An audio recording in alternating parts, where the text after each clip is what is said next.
itu lilin. Ya. Nah, selanjutnya produk lebah ada bipenom, cairan sengat lebah. Nah inilah yang saya harus jelaskan. Ya. Di kita ini takut dengan sengat lebah. Masyarakat di kita takut dengan sengat lebah. Justru di luar negeri mereka itu senang dengan disengat lebah. Terapi. Kalau tusuk jarum namanya apa pengobatannya? Akupunktur. Akupunktur. Kalau sengat lebah? Apipunktur. Cairan sengat lebah ini sudah diproduksi oleh berbagai negara dengan harga sampai 25 juta per liter. Bayangkan, mereka mengambil cairan sengat lebah dijual dengan harga 25 juta per liter. Ini saya lihat di Google ya. Oh, harganya mahal. Di kita malah takut. Padahal cairan sengat lebah itu adalah serum antibody untuk imun juga. Ya. Istri saya untuk mengobati pengobatan lebahnya, pengobatan penyakit ITP-nya ini ya salah satunya dengan sengat lebah. Ya. Awalnya bereaksi di sengat lebah istri saya ini, wah jadi penari striptis dia. Gatal-gatal sekujur tubuh dibuka bajunya semua. Ibu kenapa? Ya saya seneng lah. Nah, dari situ sekarang paling disengat bentol. Imunnya menjadi kuat. Nah di kita kena hoak. Lebah api serana itu menyengat, kamu harus hindari, berbahaya. Itu adalah pembodohan. Sengatan lebah itu adalah obat. Itu saya meyakini dan alhamdulillah sejak Februari saya terjun ke sana kemari, lockdown di mana-mana, zona merah di mana-mana, dibatasi perkumpulan kerumunan. Alhamdulillah sejak Februari sampai sekarang 100 lebih saya melakukan edukasi begini tanpa distancing. Ya sebagai aturan mah iya 3M kita lakukan. Setelah berbaur begini mah ya begini seperti sampean. Tidak ada. Namun saya meyakini bahwa obat madu itu adalah antivirus. Bahkan beberapa reseller saya ya mendatangi langsung yang terkena COVID itu tanpa dia masker, tanpa apa, dia ingin mengetes. Ini namanya Pak Jajat dari Kalimantan Utara. Itu dia langsung mendatangi peserta COVID itu tanpa masker, langsung berjabat tangan sampai biasa ke temannya. Terkena dia panas meriang, langsung minum madu per 3 jam, tidur, istirahat, minum air yang banyak, sembuh. Ya, jadi harus kita yakin. Ya, karena bahkan sekarang ada yang namanya ini diambil tuh dari hidung, dari ini. Ya itu kalau kita minum madu teralir semua terbunuh, virusnya, bakterinya terbunuh semua. Gitu ya. Walaupun tetap sebagai protokoler kita sebagai warga negara yang baik harus tetap kita ikuti aturannya. Itu untuk bahkan sekarang ada pengobatan yang namanya STIMBI. Ya, pengobatan uap lebah. Bagaimana nih apis cerana nih? Ini yang punya apis cerana di sini nih, bagus, gitu kan? Buatkan kotak, ya, yang dikasih lubang bulat, kasih kasa nyamuk, itu nanti selang masuk ke sana. Di luar negeri itu bagaimana sebagai aroma terapi penyakit dalam, menetralisir udara oksigen di dalam tubuh. Dia menghirup udaranya itu melalui kehidupan koloni lebah. Gini aja, coba sok lihat di Google sudah ada pengobatan ini uap lebah. Hah? Ya. Jadi dia tuh menghirup terus sirkulasi. Nah, di luar negeri sudah begitu. Di Indonesia kenapa tidak? Harus bisa. Sekarang di sini masuk ke desa ini, ke kampung ini ada lebah, ada pengobatan terapi sengat lebah, herbalis, pengobatan STIMBI. Walaupun rumahnya biasa-biasa, tapi menjadi dokter gadungan dia. Itulah keistimewaan menjadi seorang bikipan. Kalau untuk menjadi dokter berapa biayanya? Saya tuh senang ada pengalaman ini, teman saya, dia selalu berkunjung ke saya ini. Saya hello, main, pulang-pulangnya, Kang minta lebah ya, ambil lebah dimasukin aja. Kok setiap seminggu sekali dia sering berkunjung ke tempat saya?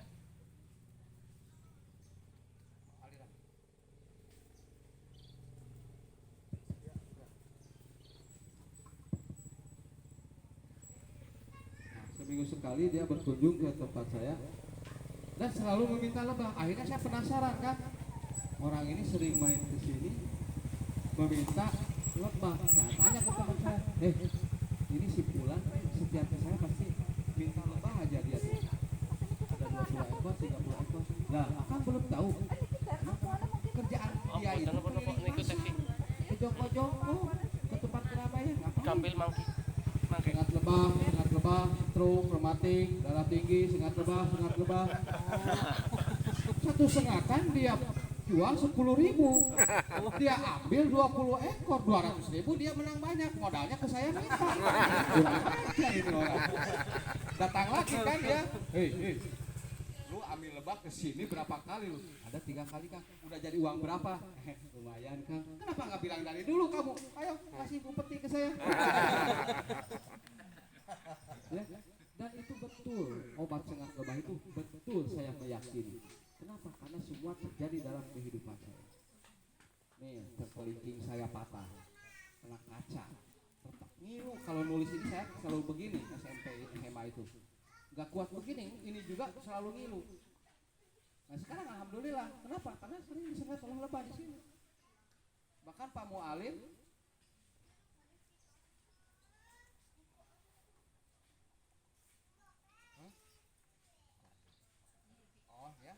sambil jalan aja dengan saya mah, sambil makan belajar bisa. Nah itu jadi pengobatan sengat lebah ini sangat luar biasa. Anggota ilmi dari Bekasi namanya Pak Mualim, bagaimana dia mendapatkan penghargaan pengobatan patah tulang tercepat, salah satunya dengan madu, diolesi dengan madu murni dan dengan sengatan lebah. Nah ini kalian bisa menjadi terapis. Dari madu ini, dari lebah ini semua duit, semua keuntungan. Bila mana kita bisa mengaplikasikannya dengan ya minimal untuk keluarga kita. Alhamdulillah saya dari tahun 2019 saya nggak terkena flu, Ya, ulung-ulungan batuk, pilek, alhamdulillah. Karena madu terus kita konsumsi, disengat setiap edukasi pasti kena sengatan. Satu sengatan, 2 sengatan, oh enak. 10 sengatan kabur. Itu Bu Peno, Timbi.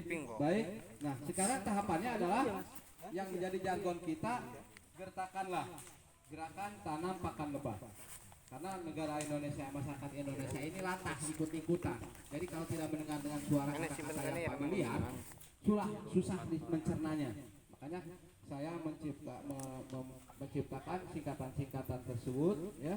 Gertakanlah alam, amal, madu. Ya. Muncul lagi bahasa SOS. Ini saya ditelepon langsung nih oleh produsen SOS. Ditelepon langsung saya oleh produsen SOS. Ini gara-gara kamu ini bahasa SOS ini merajalela di mana-mana, saya rugi ini. Penjualan saya, omset saya menurun. Coba diganti itu bahasa SOS-nya. Itu memang kita usaha masing-masing lah, tidak saling mengganggu, bla bla bla bla. Saya jawab, apakah saya menyerang sampean, produk sampean? Dia jawab, ya memang tidak, tapi kita sudah dirugikan, madu kita dicap SOS.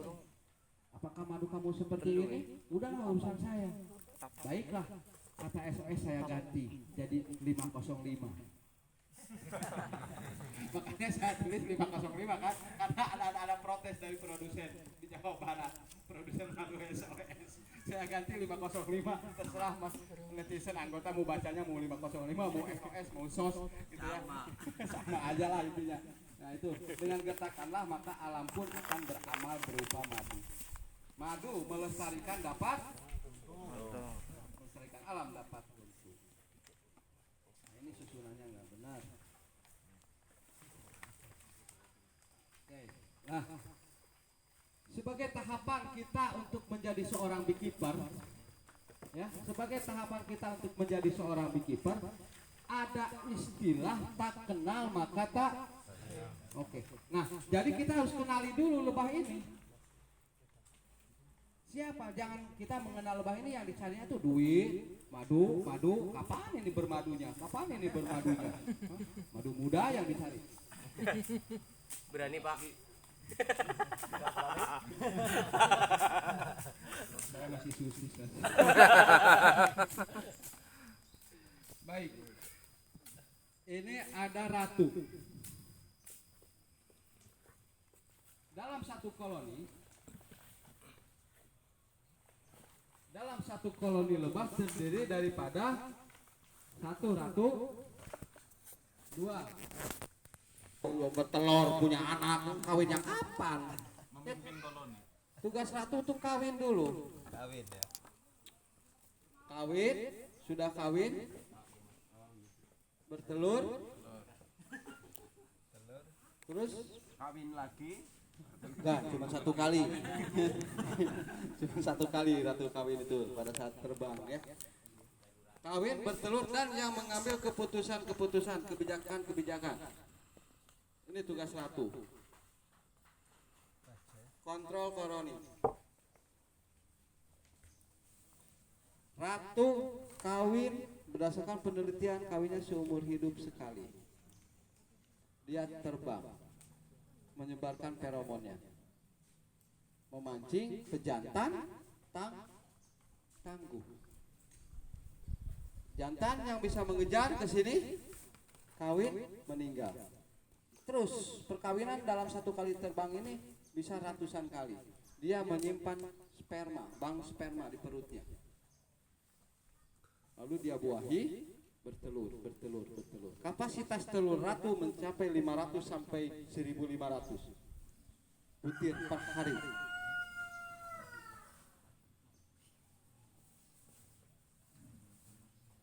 Per hari bertelurnya ratu ini. Ya, kalau ratunya sudah menjelang menjelang tua, telurnya paling puluhan. Udah jarang. Usia ratu mencapai 7 tahun. Makanannya royal jelly, disuapin. Ratu. Karena kita harus sayang kepada ratu muda. Ya. Nah, ini tugas daripada ratu. Tugas jantan kawin. Sudah kawin? Mati. Yang tidak kawin? Jomblo tua. Tetap dia menunggu giliran datangnya ratu baru. Ya. Ratu itu disuapin, Mas. Mas siap nyuapin ya. Ini jantan. Nah sekarang ada lebah pekerja. Lebah apa ini? Cari makan. Jenisnya? Hah? Bisa kawin nggak dia? Hah? Kawinnya dengan siapa? Makanya ada istilah pekerja. Ini adalah lebah betina yang tidak sempurna. Hah? Drone itu jantan. Jangan main Inggris-Inggrisan. Drone itu jantan. This is a worker. This is a queen. Okay? Nah, ini jantan. Ini lebah pekerja adalah lebah betina yang tidak sempurna. Dia tidak bisa kawin. Ya, kenapa? Karena pas di ujung ininya bukan kloaka, bukan alat kelamin, tapi adalah sengatan. Sengatan yang langsung menyatu ke usus. Sehingga kalau lebah ini menyengat, dia akan lepas sengatannya sehingga matinya karena ada organ tubuhnya yang lepas, ada yang putus. Inilah yang dipelajari kehidupan di dalam lebah ini adalah lebah pekerja ini sebagai motor. Sebagai motor dalam koloni. Lebah pekerja ini adalah motornya dalam koloni. Karburator, rantai, ban, aki, kalau di dalam kendaraan itu, ya. Ini di sini adanya. Bagaimana caranya untuk mengetahuinya, ya? Sehingga kehidupan lebah pekerja dibagi 3 siklus. Kehidupan lebah pekerja ini perlu nih. Jika kalian ingin menjadi seorang trainer, kalian harus mengetahui ini. Kalian harus menguasai ini. Ya. Mudah-mudahan kalian mendapatkan hidayah, menguasai ini dengan cepat, bisa berdiri seperti saya di sini keliling Indonesia. Amin. Nah, jadi kehidupan lebah pekerja dibagi 3 siklus.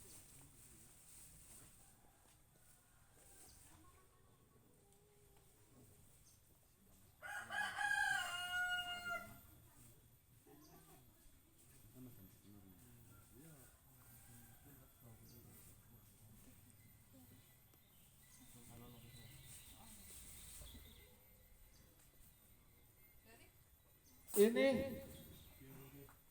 telur netas. Ratu bertelur di dalam sel. Telur pekerja. Ya. Nih, netas di sini bertelur. Maka 0 sampai 21 hari si telur ini masa dalam proses pengeraman. Masa di dalam sel.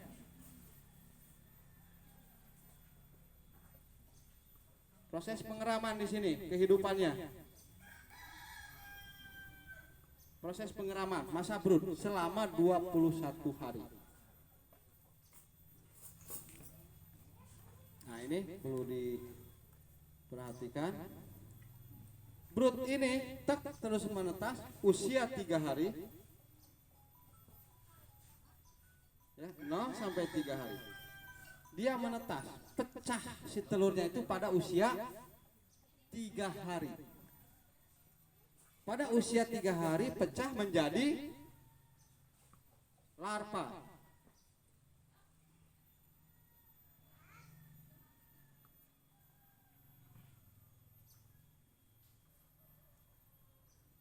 Selama 3 hari, ya, selama 3 hari, usia 3 hari dia pecah menjadi larva. Dia langsung diberi makanan khusus. Si lebah pekerja nih, kita bicara lebah pekerja ya. Gitu. Jadi langsung diberi makanan khusus.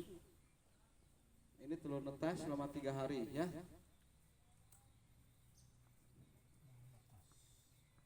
Telur netas. 3 hari dia keluar langsung menjadi larva, langsung diberi makanan dengan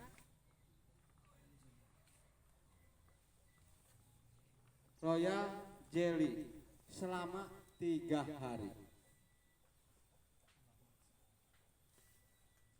Setelah 3 hari usia ya sampai 9 ya, 3 hari ketiga naik lagi makanannya, bukan royal jelly tapi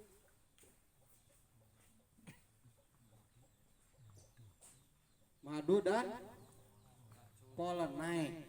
Kalau sebelumnya waktu masih bayi kan dia larva. Wih, yang lain dikasih nggak? Nah, dikasih larva, ya.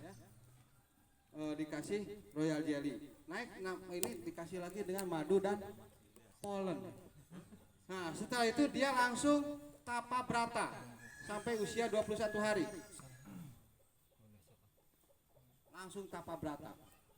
Ditutup selnya, toppingnya, menguatkan dia sayapnya, perutnya, kepalanya, muncul sengatannya, kakinya.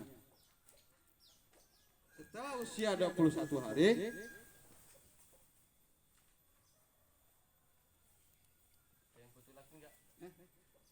keluarlah dari usia 21 hari ini, dia menetas keluar.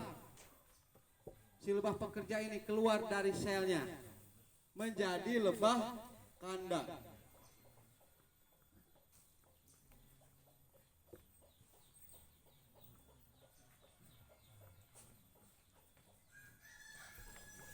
Menjadi lebah kandang, keluar dia dari selnya. Keluar dari selnya menjadi lebah kandang, langsung memiliki tugas. Si lebah pekerja ini langsung memiliki tugas. Apa tugasnya? 3 hari pertama berarti usia 24. 3 hari pertama setelah ini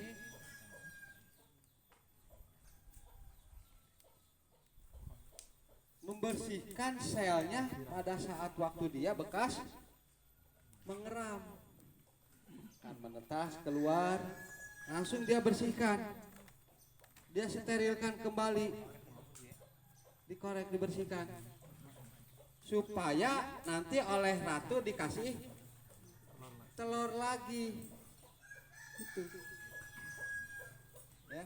Nah, setelah 3 hari usia naik ke 27,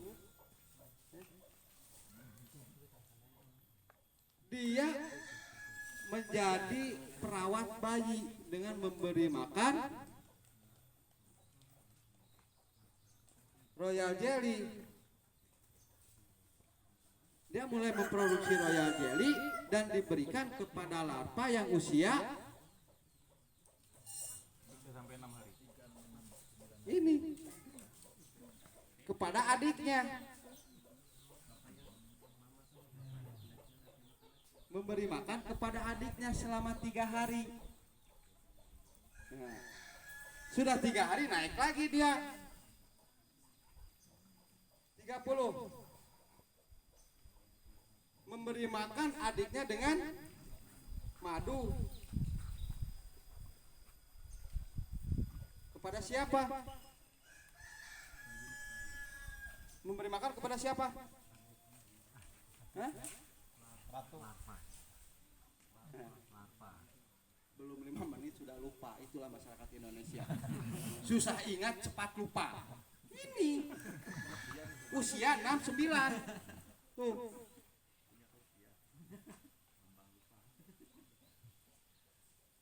Dia memberi makan adiknya yang kedua, yang mulai beranjak dewasa dia.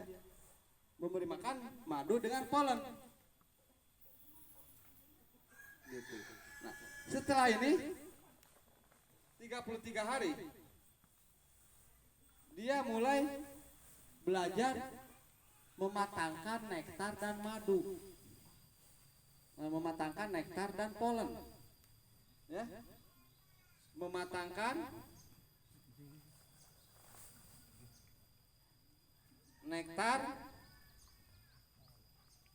polen. Mematangkan nektar untuk apa? Mematangkan nektar untuk apa? Untuk menjadi madu. Apakah nektar diambil oleh lebah dari bunga? Ditaruh ke dalam sarang sudah menjadi madu?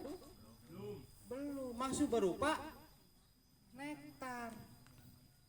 Nah, oleh lebah usia 33 lah ini dimatangkan si nektar ini menjadi madu. Bagaimana caranya? Isap keluar, isap keluar, isap keluar, isap keluar, isap keluar. Sudah matang, lalu dia simpan, masukkan serbuk sari bunga, baru disegel, ditutup. Jadi kalau panen madu kita itu pilih yang sudah matang. Ini banyak keuntungannya karena lebah sudah berdasarkan penilaian pertimbangannya tersendiri. Ya. Usia 33 sampai 36. Ya. Tadi nektar 33, mematangkan nektar menjadi madu dan mematangkan polen. Artinya mematangkan polen, dia mengumpulkan polen dari lebah lapangan itu, dikumpulkan, dimasukkan ke, dia tumbuk, dia padatkan si polen itu menjadi bibit, roti lebah. Kalau di kita itu, di polen itu disebutnya apa di Jawa? Yang di dalam sarang itu? Madu kucing. Kenapa disebut madu kucing? Madu belum jadi. Kenapa enggak disebut madu belum jadi atau belum matang atau apa? Tapi kenapa madu kucing? Kenapa dibawa itu kucing yang tidak berdosa? Hah? Sedikit. Kenapa? Cuma sedikit. Hah? Cuma sedikit. Apa urusannya dengan kucing? Kenapa tidak? Ini ini pertanyaan saya yang menjadi aneh di sini disebutnya madu kucing. Kucing itu tidak ada hubungannya dengan proses pembuatan madu maupun polen. Apa kaitannya dengan kucing? Ini yang saya masih tanda tanya masuk ke Jawa. Kok disebut madu kucing? Kalau di sana tuh madu polen aja. Ketawa, puas dia maksudnya kenal. Nah, ini mematangkan nektar dan polen. Setelah itu dia mulai membuat sarang. Usia 36.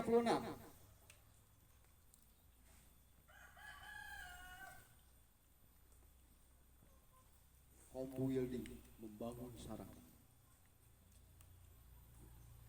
Dan dia membersihkan secara keseluruhan. Clean low. Membersihkan kandang secara keseluruhan. 36. Ya. Membuat sarang. Membersihkan kandang secara keseluruhan. Injak 39.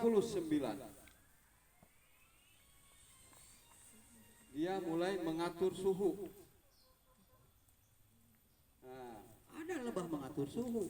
Nah, sekarang lebah lagi giat-giatnya bekerja. Mengepakkan sayapnya di dalam sarang. Makanya kalau kita dengarkan ada suara kan begitu. Kalau di Apis dorsata suka kedengaran. Itu adalah lebah mengepakkan sayap. Mengatur suhu biar stabil sehingga si larva ini tidak kepanasan ataupun tidak kedinginan. Ya. Nah, 39. Ya. Masuk 39 sampai 42 di samping mengatur suhu dia menjadi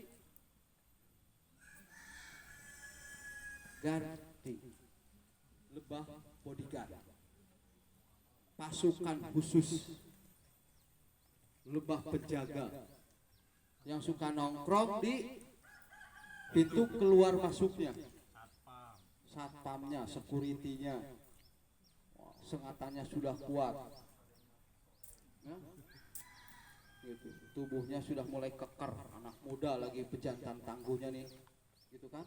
Kalau ada kupu-kupu yang menghampiri, kejar dia ke sana. Ya, kalau ada tawon Vespa, tawon das, dia kejar ke sana.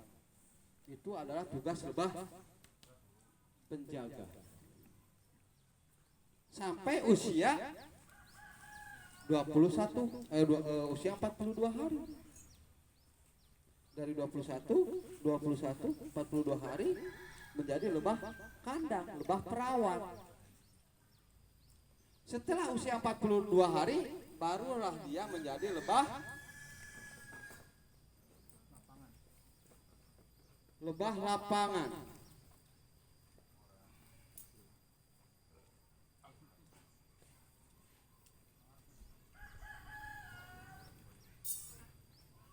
Lebah lapangan 42 sampai 63, 21 hari lagi dia menjadi lebah lapangan. Dengan tujuan apa? Ke lapangan. Mencari nektar berkualitas. Nah, dengan tujuan neporea. Muncul bahasa aneh lagi dari ketum ini. Dia mencari neporea, nektar, polen, resin, air. Karena masyarakat Indonesia ini suka disingkat-singkat. Di Google ada nggak, Pak? Hah? Nggak ada. Hah? Belum ada di Google. Ya? Gitu. Hah? Jadi lebah lapangan ke lapangan mencari neporea, nektar, polen, resin, air. Dan dia otomatis menjadi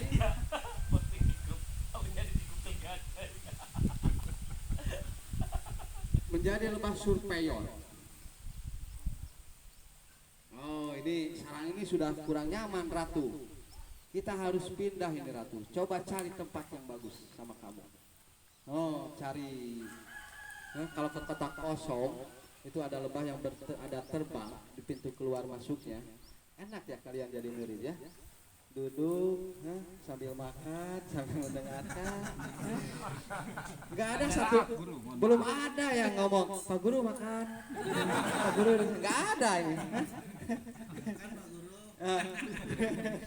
Dia menjadi lebah surveyor, menjadi lebah lapangan. Ya, ini selama 21 hari, 42 sampai 63 hari. Inilah keanehan-keanehan yang ditunjukkan oleh Tuhan ya melalui lebah. Siapa yang meneliti ini? 3 ya 9 21 ya sampai 63. 63 angka siapa ini? Angka usia siapa? Rasulullah. Angka-angka ganjil kesukaan Tuhan. Benar nggak?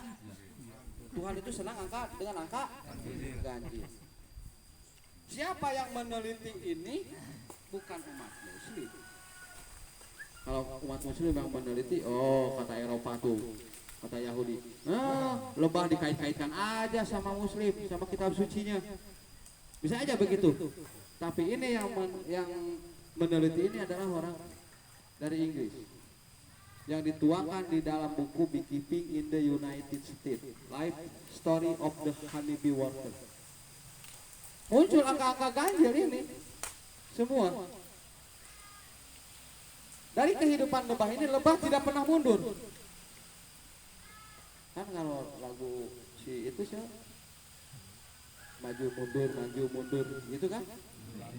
Nah, kalau lebah enggak, terus dia maju. Dia tidak pernah yang bertugas di madu dan polon kembali membuat royal jelly. Dia kembali membersihkan sarang, tidak. Karena sudah ada rotasi, sudah ada regenerasi.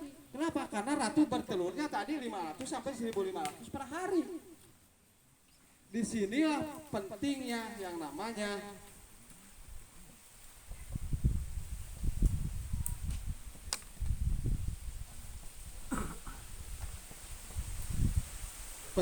di sini yang namanya panen lestari. Berlaku bagi siapa panen lestari? Bagi peternak lebah, Apis carana, Trigona mellifera, dan bagi pemburu dorsata. Perlu ini melakukan panen lestari. Mengapa? Kalau kita panen madunya diambil habis. Nah, Mas Dani mana nih? Udah garong perampok ini ngambil madunya, panennya semua di dalam kotak, di ekstraktor, dikeluarkan. Tahu-tahunya itu dia sudah menyengsarakan 1.500 per hari yang kelaparan, butuh royal jelly dan madu dan polen. Masuk akal tidak? Madunya dipanen habis, kelaparan, genosida di sini, pembunuhan massal tanpa disadari. Iya Pak, yang habisin madu Pak. Iya. Rampok jalan itu Pak. Panen dorsata, dipanen semua madunya. Menyengsarakan ribuan telur ini mati. Nah, disinilah pentingnya perlunya panen lestari jika kita mempelajari kehidupan lebah pekerja. Bayangkan, dia terus berjalan. Satu generasi saja mati. Sedangkan ini ada 21 generasi, betul? Ini ada 21 generasi. Hilang saja satu generasi, terputus mata rantainya. Makanya akan muncul nanti kedengaran lebah mellifera kok lambat berkembangnya, kok lambat pertumbuhan koloninya. Kenapa? Karena pada saat panen dibabat habis. Ada koloni yang, ada larva yang kelaparan, ada larva yang mati. Inilah pentingnya panen lestari. Inilah pentingnya kita mempelajari sejarah kehidupan lebah pekerja. Tujuan kita ini maslahat, manfaat untuk umat. Ketum ngomong-ngomong untuk menyelamatkan umat dengan madu. Tapi pada proses panennya dia melakukan penganiayaan, pembunuhan, genosida, madorot. Orang membunuh hewan aja dosa nggak kita? Ini membunuh lebah yang diberikan wahyu oleh Allah, kita sengsarakan, kita aniaya. Dibunuh secara perlahan. Kan ada cerita dulu, ada kisah wanita nakal masuk surga karena memberi minum seekor anjing. anjingnya haram, wanitanya nakal, tapi dia oleh Tuhan dipilih karena udah diselamatkan. Ada tuh anjing kahfi itu ya. Nah ini lebah yang diberi wahyu oleh Allah, kita sengsarakan, kita aniaya, kita genosida karena rakusnya, serakahnya manusia dalam proses panennya. Nah ini mudah-mudahan setelah kita belajar menjadi beekeeper, tolong panen lestari diperhatikan kamu Cie, ya. Awas perhatikan. Itu yang merah-merah nakal pak. Ya. Tolong nih, panen lestari tolong diperhatikan. Itu, nah ini kuasai buat kalian, biar kalian tahu menjadikan hidayah sebagai orang-orang yang berpikir, ya atas kekuasaannya. Disinilah kehidupan lebah pekerja, dia selalu naik terus dan selalu manfaat sampai akhir hayatnya di usia 63 berdasarkan penelitian. Boleh saya istirahat makan dulu? Silakan pak. Terima kasih banyak. Bapak makan kami ngerokok. Betul, Mas. Rokoknya habis batang ya. Sih.